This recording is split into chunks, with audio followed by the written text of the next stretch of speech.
Gente, hoje eu vim fazer a correção dos exercícios que eu passei nas últimas aulas. Primeiramente, eu queria relembrar, né, que a gente está falando de função de segundo grau, e uma função de segundo grau tem essa cara aqui, né? Tem um termo que acompanha x quadrado, um termo que acompanha x e um termo sozinho. Lembrando que esses termos são chamados de coeficientes, né? Que é nosso coeficiente A, B e C. Para a gente poder achar os zeros da função, a gente precisa encontrar quem são eles. E como que a gente vai encontrar? Igualando essa função a zero, porque no momento que a gente coloca igual a zero, ela passa a ser uma equação do segundo grau. E aí eu consigo encontrar a raiz dela, através do meu delta e do Bhaskara. Então, eu vou fazer aqui o delta. Primeiro, eu preciso ver quem são meus coeficientes. Então, A é o termo que acompanha o x quadrado, que vale quanto? No nosso caso aqui, ele não está aparecendo. Então, a gente fala que é 1. Então, A vale 1. B vale menos 2, né? Porque o sinal ele vai junto. E o C vale 1, certo? Agora, vamos jogar na fórmula. Delta vai ser igual B quadrado. Quem é B? Menos 2. Então, vai ficar menos 2 ao quadrado. Sempre que o número for negativo, pessoal, coloquem ele entre parênteses para não fazer rolo, ok? Então, menos 4 vezes o A, que vale 1, vezes o C, que vale 1 também. Então, delta vai ser igual, menos 2 ao quadrado dá 4, né? Porque eu vou fazer menos 2 vezes menos 2, vai ficar positivo, e 2 vezes 2 é 4. Menos 4 vezes 1, 4. Vezes 1, 4. Então, delta vai ser igual 4 menos 4, que é quanto? 0. Então, eu vou ter, agora que eu encontrei meu delta e ele vale 0, significa que eu vou ter x1 igual a x2, porque lembra lá, quando o nosso delta é igual a 0, temos x1 igual a x2, certo? Então, vamos achar quem é esse x1 e esse x2. O x, eu vou usar essa fórmula, menos b mais ou menos raiz de delta dividido por 2 vezes a, que é a nossa Bhaskara. Então, quem que é b? Menos 2. Como ele é negativo, eu ponho o sinal da fórmula e ponho menos 2 entre parênteses, ó. Então, vai ficar mais ou menos raiz de delta, só que delta vale 0. Então, eu ponho 0. Dividido por 2 vezes o a. A vale 1, certo? Então, vai ficar menos com menos, vai ficar mais. Então, vai ficar 2, mais ou menos. Qual que é a raiz de 0? 0. Porque 0 vezes 0 é 0. Dividido por 2 vezes 1, que é 2. Então, daqui, eu vou tirar que x1, né? Vou ter meu x1 igual 2 mais 0 dividido por 2. E vou ter meu x2 igual a 2 menos 0 dividido por 2. 2 mais 0 é 2, dividido por 2 dá 1. E 2 menos 0 é 2, dividido por 2 dá 1. Então, percebam que nosso x1 é igual ao nosso x2. Por quê? Porque delta é igual a 0. Agora, aqui na letra B, eu vou determinar meus coeficientes. Quando eu não tenho nada aqui, é 1. Então, A vale 1, B vale menos 1 e C vale menos 2. Então, delta vai ser igual menos B, então vou pôr entre parênteses, aliás, B ao quadrado, né, que é menos 1 ao quadrado, menos 4 vezes o A, que vale 1, vezes o C, que vale menos 2, certo? Percebam que é só eu substituir o valor dos coeficientes que a coisa fica mais fácil. Porque agora eu vou resolver, né? Pela ordem. Então, primeiro eu faço a potência, que é menos 1 ao quadrado, é 1. Menos, agora eu faço a multiplicação, porque a gente tem que seguir a ordem. 4 vezes 1, 4. Vezes 2, 8. Menos com menos vira mais. Então, meu delta vai ser 9, porque 1 mais 8 é 9. Agora que eu descobri que o delta é igual a 9, significa que meu delta é maior que zero. Se meu delta é maior que zero, eu vou ter x1 diferente de x2, ou seja, eu vou ter dois valores distintos, né?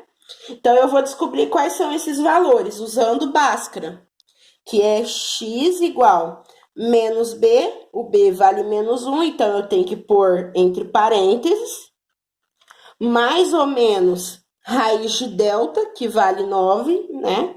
Raiz de delta que é 9, e dividido por 2 vezes o a, que vale 1.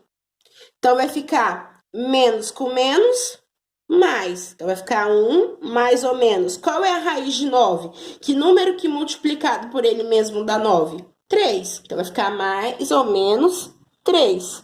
Dividido por 2 vezes 1, que é 2. Então, daqui eu tiro que x1 é igual a 1 mais 3, dividido por 2. E eu tiro x2, que é igual a 1 menos 3 dividido por 2. Vejam que eu separo. Eu pego a parte positiva, que vira o x1, e depois eu pego só a parte negativa, que fica o x2. Então, 1 mais 3 dá 4. Dividido por 2, 2. 1 menos 3, menos 2. Dividido por 2, menos 1. Então, significa que meu x1 vale 2 e meu x2 vale menos 1. Ambos são diferentes, certo? Bom, aqui na letra C, só lembrando, pessoal, que sempre eu tenho que igualar a zero, tá? Na outra, eu acho que eu não tinha colocado, mas sempre que igual a zero, porque ela vira uma equação e eu consigo encontrar os zeros. Então, ó, aqui os nossos coeficientes é A igual a 2, B igual a 3 e C igual a 4. Então, vamos lá. Delta vai ser igual a B ao quadrado. Quem é B? 3. Então, 3 ao quadrado menos 4 vezes o A, que vale 2, vezes o C, que vale 4. Então, delta vai ser igual a 3 ao quadrado, 9, que é 3 vezes 3, menos 4 vezes 2, 8. 8 vezes 4, 32. Então, delta é igual. A gente tem 9 tirando 32. Como 9 é menor que 32, então eu vou pensar o seguinte: se eu devo R$32 e eu pago 9, eu ainda vou continuar devendo quantos reais? Hein? Então, eu tenho que pensar, né? Eu não lembro. Depois você corta essa. Então, delta vai ser igual a menos 23.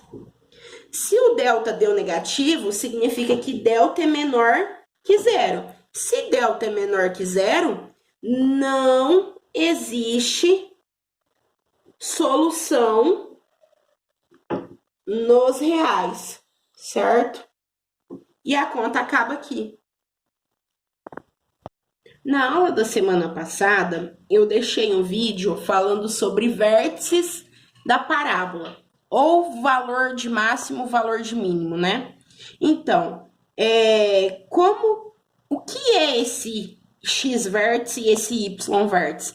Ele é nada mais, nada menos do que aquele pontinho onde a parábola vem embaixo, ó. Então, a parábola, ela é assim ou assim. Então, a gente fala que esses pontinhos aqui, ele é determinado por esse ponto, x-vértice e y-vértice. Então, eu pedi que vocês calculassem das questões anteriores. Então, eu peguei aqui a minha resolução e eu vim fazer aqui o x-vértice e y-vértice de cada um. Bom, na letra A, primeiro, né? Qual é a formulinha que eu uso para encontrar x-vértice e y-vértice?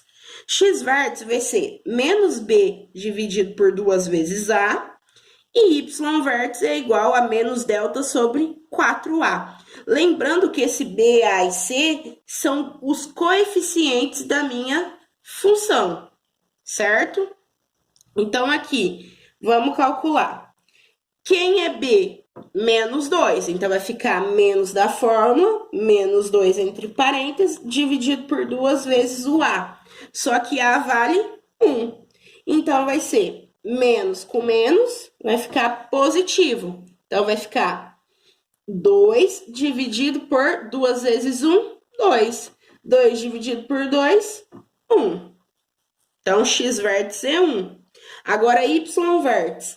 O y vértice, ele é menos o delta. Meu delta vale 0. Então, vai ficar menos 0 dividido por 4 vezes o a, que vale 1. Então, isso daqui, ó, pessoal, se eu tenho 0 dividindo alguma coisa, isso daqui já vai dar 0. Então, y vértice é 0. Agora, na letra B. Na letra B, eu vou ter menos b, o b vale menos 1. Então, vai ficar menos 1 dividido por 2 vezes o a, que vale 1 também. Então, vai ficar menos com menos, mais. Então, 1 dividido por 2 vezes 1, que é 2. Então, aqui a resposta é meio, certo? Agora, vamos para o y vértice. Menos delta, delta vale 9. Então, menos 9 dividido por 4 vezes o a, que vale 1. Então, isso é menos 9 dividido por 4, certo? Também é uma fração, vai ficar desse jeito. Pode deixar em forma de fração, tá, pessoal? Na letra C, pessoal, o b vale 3. Então, vai ficar menos 3, né? Porque é menos b, dividido por 2 vezes o a, que vale 2. Então, vai ficar menos 3 dividido por 2 vezes 2, que é 4. Então, menos 3 quartos. E o y vértice vai ficar menos delta. Então, menos, o delta vale menos 23. Então, vai ficar entre parênteses. Dividido por 4 vezes o a, que vale 2. Então, isso daqui vai ficar mais 23 dividido por 8. Como a divisão não é exata, pode deixar assim, tá, pessoal? E outra coisa, mesmo que o delta dê negativo, o meu x vértice, o y vértice, ele existe. Mas aí, o que vai acontecer com o gráfico? O gráfico, como ele não tem raiz, ele não vai tocar esse eixo aqui, que é o eixo do x. Esse daqui, esse é o do y e esse é o do x. Então, quando o delta é negativo, significa que ele vai estar passando assim, ó, ou assim, ou assim. Ou seja, em nenhum momento ele toca o eixo do x.